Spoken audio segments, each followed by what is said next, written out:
aí, tudo bem por aqui? Profa Ju chegando, seja muito bem-vinda, seja muito bem-vindo a mais um episódio do podcast Falar Português Brasileiro. O podcast que transforma a sua vida em português.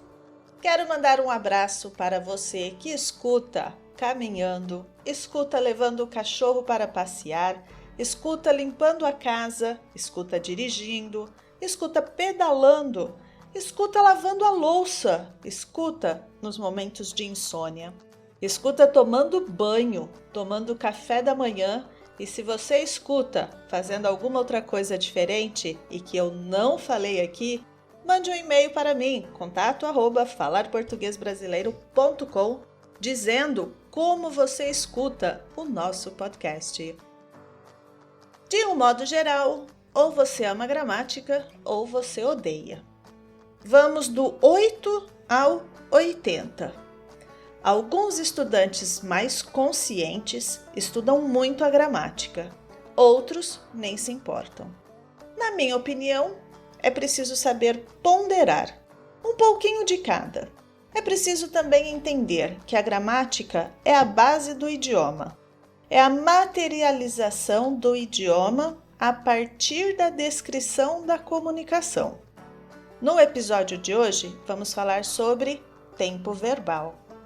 Poderá parecer até um pouco técnico, um pouco mais teórico, mas prometo que será o melhor conteúdo auditivo sobre gramática que você ouvirá.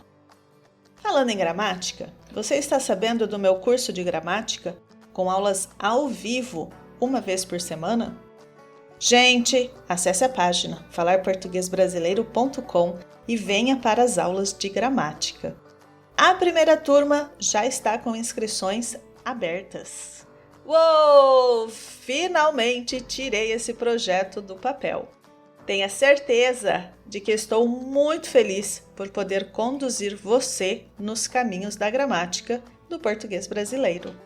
Do básico ao avançado, aulas ao vivo, atividades práticas para internalização, foco direcionado.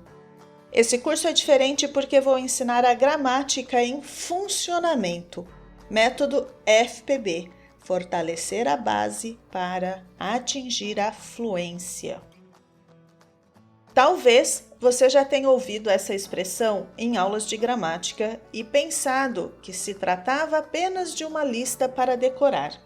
Presente, passado, futuro. Mas a verdade é que tempo verbal não é apenas um nome dentro de uma tabela gramatical. O tempo verbal é uma forma de organizar a experiência humana no discurso, na comunicação. Quando falamos, quando escrevemos, quando contamos uma história ou quando expressamos um plano, estamos sempre localizando uma ação no tempo. Estamos dizendo se algo aconteceu, se está acontecendo ou ainda vai acontecer. E é exatamente isso que os tempos verbais fazem. Eles situam a ação no fluxo do tempo. Sim, isso mesmo. O tempo no idioma português também é marcado no verbo, desinência, modo temporal. Outras formas de marcação temporal veremos em outros episódios, como advérbios, locuções adverbiais, conectivos temporais, entre outros. Vamos começar com uma pergunta simples. Se eu digo, eu estudo português, o que você entende dessa frase? Tempo para pensar. Você entende que essa ação acontece agora, no presente, ou que faz parte da rotina da pessoa. O verbo estudo está no presente do indicativo. Ele indica uma ação atual ou habitual. Outros exemplos. Pegue a caneta e o papel para escrever os próximos exemplos que estão relacionados ao cotidiano. Eu acordo cedo todos os dias. Aproveite para marcar os verbos de cada exemplo. Eu acordo cedo todos os dias. Ela trabalha em um escritório no centro. Nós almoçamos juntos aos domingos. Meu filho estuda no período da manhã. Eu bebo café depois do almoço. Eles moram perto da praia. Eu uso transporte público para ir ao trabalho. O professor explica a matéria com calma. Nós assistimos a filmes brasileiros às sextas.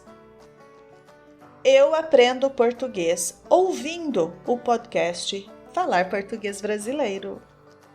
Agora, observe outras frases. Eu estudei português. O que você entende dessa frase? Tempo para pensar. Aqui, a ação já terminou. Ela aconteceu no passado. O verbo estudei está no pretérito perfeito.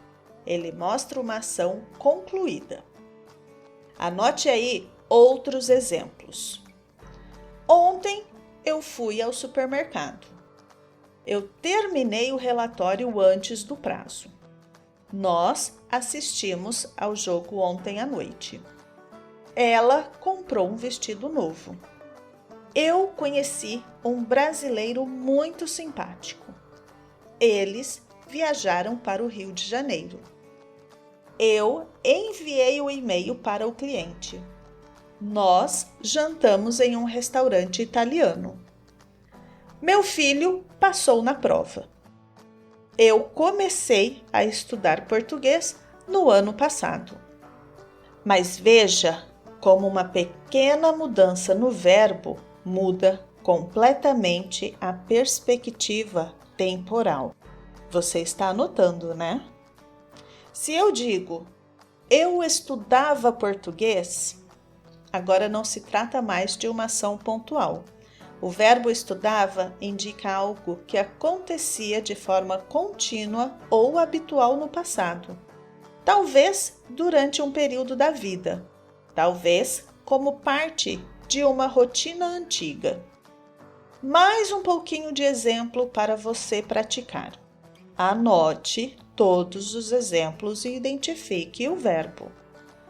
Quando eu era criança, brincava na rua.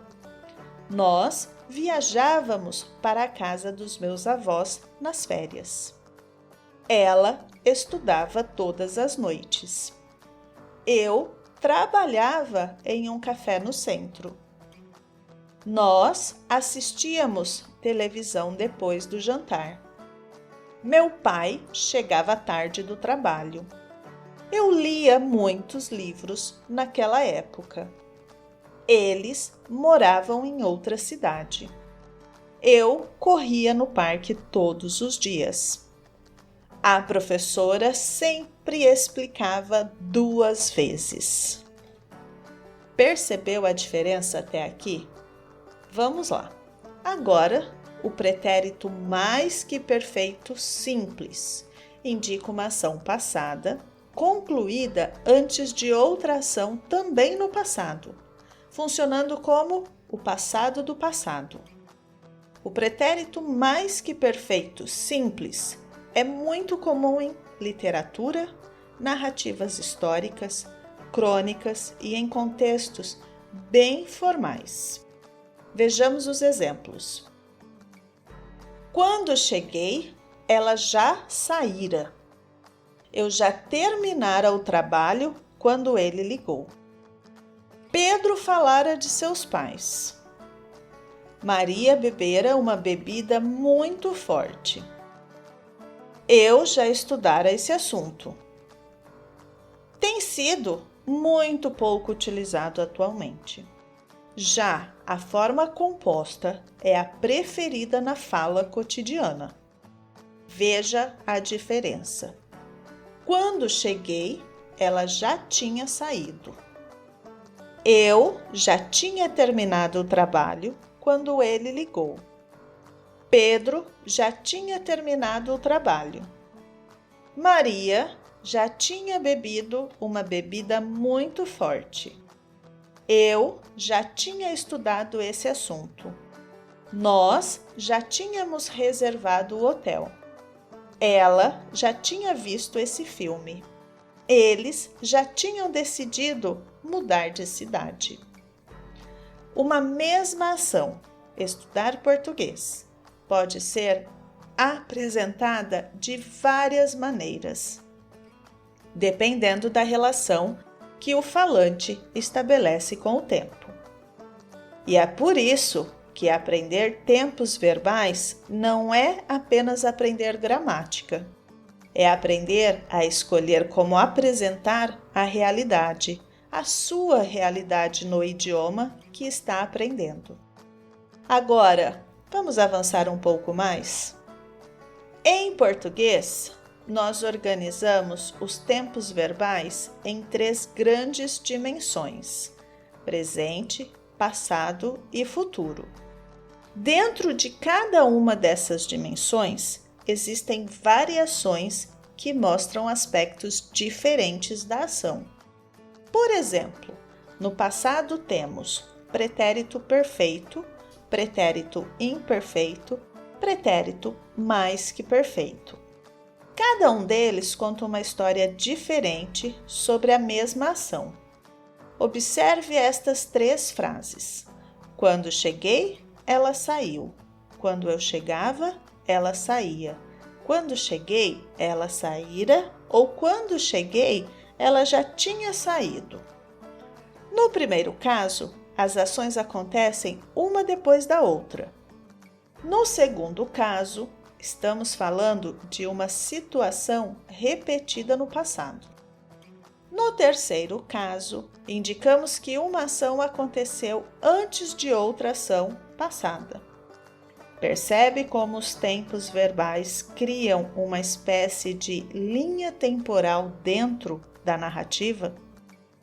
Eles organizam o que aconteceu primeiro, o que aconteceu depois e o que já estava concluído. Agora, vamos olhar para o futuro. O seu futuro em português. Ou melhor, o futuro em português pode aparecer de várias formas. Veja, eu viajarei amanhã. Este é o futuro do presente, uma forma mais formal e muito comum na escrita. Mas no português falado no Brasil, é extremamente comum usar outra construção. Eu vou viajar amanhã.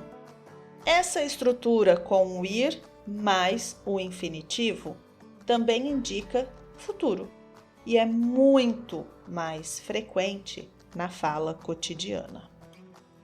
Isso mostra algo muito importante. A gramática do português não é apenas a gramática da norma escrita, pelo menos do português brasileiro. Ela também reflete o uso real da língua. E aqui entra um ponto essencial para quem aprende português como língua estrangeira. Você não precisa apenas saber identificar um tempo verbal. Você precisa compreender por que o falante escolheu aquele tempo. Vamos pensar em mais um exemplo. Imagine 2 frases. Se eu tiver tempo, eu ligo. E, se eu tivesse tempo, eu ligaria. Na primeira frase, a situação é possível. Existe uma chance real de acontecer. Na segunda frase, a situação é hipotética. Talvez a pessoa não tenha tempo. Essa diferença acontece porque entramos em outra dimensão da gramática, os modos verbais, especialmente o subjuntivo e o condicional. Conteúdo para outro episódio e para as aulas de gramática. Mas perceba que tudo continua conectado ao tempo e à perspectiva do falante. Quando você domina os tempos verbais, você começa a perceber algo muito poderoso. A língua permite construir diferentes realidades. Você poderá narrar o passado, poderá descrever hábitos, poderá projetar o futuro. poderá imaginar hipóteses, poderá contar histórias. As nossas aulas de gramática não são para você memorizar a nomenclatura gramatical. As nossas aulas de gramática serão para você aprender ou revisar a estrutura do idioma. É por isso que dentro do método FPB, nós não tratamos a gramática como uma lista de regras para decorar. Nós tratamos a gramática como uma ferramenta de liberdade linguística.